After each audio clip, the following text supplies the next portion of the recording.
कोई करा पिंडदान कर देंगे। तो जब तक भारतीय संविधान है तब तक तो मुझे कोई रोक नहीं सकता। दूसरा पिंडदान रोज कर दो, क्या फर्क पड़ता है मुझे। हम तो वो हैं जिनको सदियों तक जो है आपने मंदिरों में नहीं घुसने दिया, क्या पिंडदान की बात करते। क्या कर रहे हो यार? शांत हो जाओ।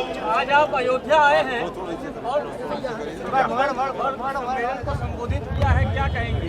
देखिए, ये हमारा 16वां प्रभुजन सम्मेलन है। इससे पहले हमने 15 मंडलों में 15 सम्मेलन किए। अभी हमारे 2 सम्मेलन बाकी हैं। जब ये 18 सम्मेलन हो जाएंगे तो आगे किस तरह से उत्तर प्रदेश में त्रिस्तरीय पंचायत चुनाव और आगामी विधानसभा चुनाव की तैयारियां पार्टी करनी है, उसके अनुरूप पार्टी बैठ के फैसला लेगी। अब इन प्रबुद्धजन सम्मेलन के जरिए हम उस मंडल के सम्मानित जनप्रतिनिधियों को, प्रधान, पूर्व प्रधान, क्षेत्र पंचायत सदस्य, जिला पंचायत सदस्य, चेयरमैन, तब सबको बुला के, और जो रिटायर कर्मचारी अधिकारी हैं उनको बुला के उनसे चर्चा करते हैं, उनके सुझाव लेते हैं और किस तरह से आज़ाद समाज पार्टी को हम अंतिम घर तक पहुंचा सकते हैं।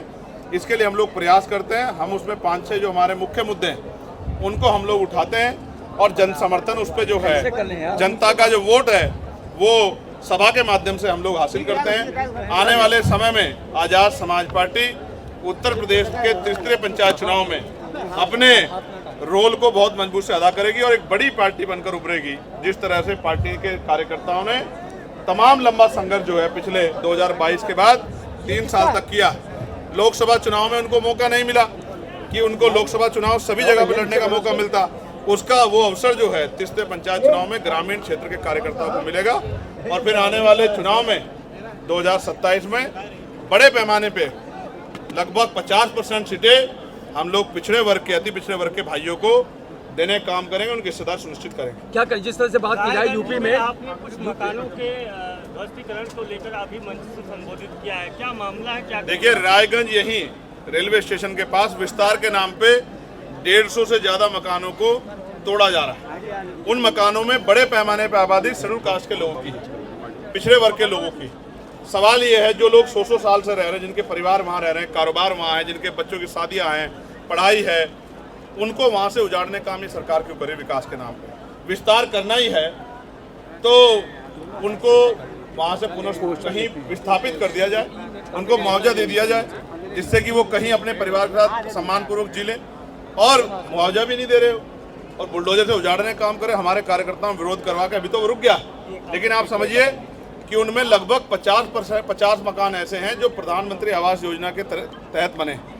तो अगर वो जगह उनकी जगह नहीं है तो कैसे आपने बना दिए?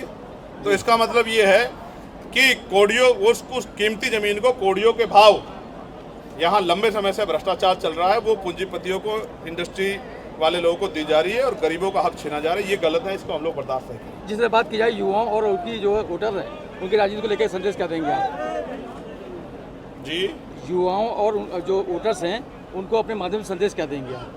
युवा तो बहुत बड़े पैमाने पे आज़ाद समाज पार्टी के साथ है। युवा तो हमारी सबसे बड़ी शक्ति, क्योंकि युवा के अंदर परिवर्तन की चाहत है। और जिस तरह से आज बेरोजगारी बहुत बड़े पैमाने पे है, जिस तरह से महंगाई ने कमर तोड़ दी, पर जिस तरह से शिक्षा का बाजारीकरण हो गया है, महंगी शिक्षा होगी, आज युवाओं के अंदर चिंता, और वो चाहते हैं कि युवाओं को मौका मिले, आज़ाद समाज पार्टी ताकत में आए। और मैं युवाओं से यही कहना चाहता हूँ कि उनको संघर्ष करना है, अगले 17-18 महीने कमर कस लें और जब तक उत्तर प्रदेश का चुनाव ना खत्म हो चैन से ना बैठे, 1-2 घंटे रोज क्षेत्र में जाकर काम करें। अपनी बूथ कमेटी, सेक्टर कमेटी, विधानसभा कमेटी, भाईचारा कमेटी बनाकर आज़ाद समाज पार्टी घर घर तक पहुँचाएं, जिससे नीतियाँ बना के उनको कल आने वाले समय रोजगार दिया जाए और समान काम समान वेतन के फॉर्मूलों को लागू किया जाए। क्या आप आने वाले चुनाव में गठबंधन करेंगे? क्या चुनाव लड़ेगी आजाद समाज पार्टी? गठबंधन करेंगे? दोनों के 2-2 सवाल हो गए, आप रुक जाओ, किसी और को। आपने मंच से एक बात कही है कि आपको अयोध्या में आने से कोई धमकी दे रहा था, किसके लिए? मैंने आप ही के चैनल्स पे देखी, हिम्मत तो किसी में इस तरह की है नहीं, तो आप ही के चैनल पे सुना था कि हम घुसने देंगे, कोई करा पिंडदान कर देंगे। तो जब तक भारतीय संविधान है तब तक तो मुझे कोई रोक नहीं सकता। दूसरा, पिंडदान रोज कर दो, क्या फर्क पड़ता है मुझे। हम तो वो हैं जिनको सदियों तक जो है आपने मंदिरों में नहीं घुसने दिया, क्या पिंडदान की बात करते। 27 में आप संत नहीं मानने की बात कही है, किसके लिए कही है? जो बाबा साहब अम्बेडकर को नहीं मानता, मैं उसको नहीं मानता।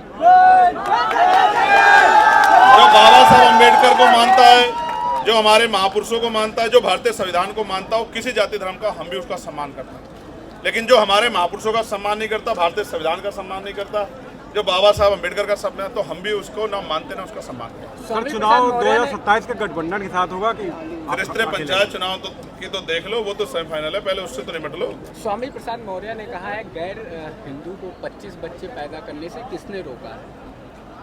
मुझे ये भाषण किस तरह से आप बता रहे हैं, कब दिया गया मुझे नहीं पता। अभी थोड़ी देर पहले अगर उन्होंने कोई भाषण दिया तो बहुत सोच चुनाव की चोरी की बात करते हैं अगर वो आपके राहुल गांधी हमेशा वो चोरी की बात करते हैं। इस तरह से भी आपने मेरी पार्टी कार्यकर्ता है कि आपके राहुल गांधी? नहीं भाई विपक्ष के जिस नेता तरह हैं, से जी लोकसभा में लीडर ऑफ ऑपोजिशन है यार, आप ऐसा क्यों कह रहे हो? हाँ। वो अगर कोई बात कह रहे हैं, तथ्य भी दे रहे हैं, तो चुनाव आयोग को जवाब देना चाहिए। आप समझ रहे हो, एक एक घर में अगर 4-4 हजार वोट बनी हुई है तो इसका जवाब नहीं दोगे क्या?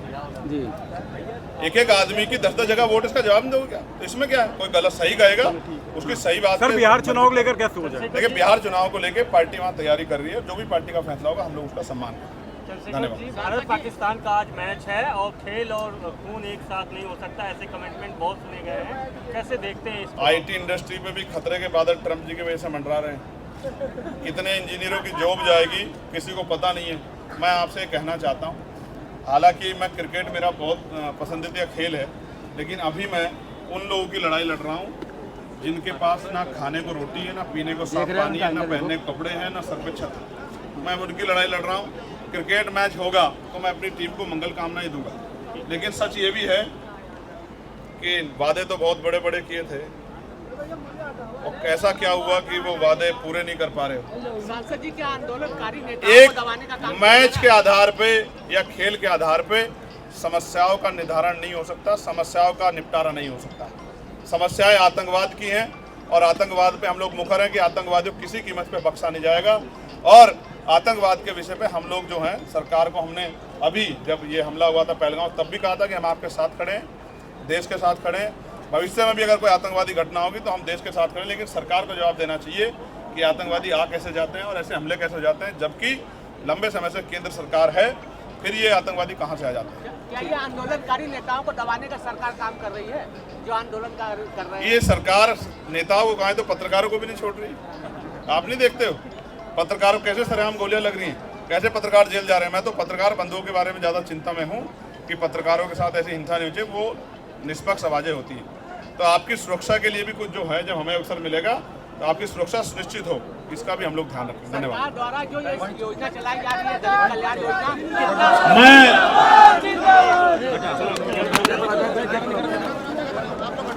भैया जाइए, पत्रकार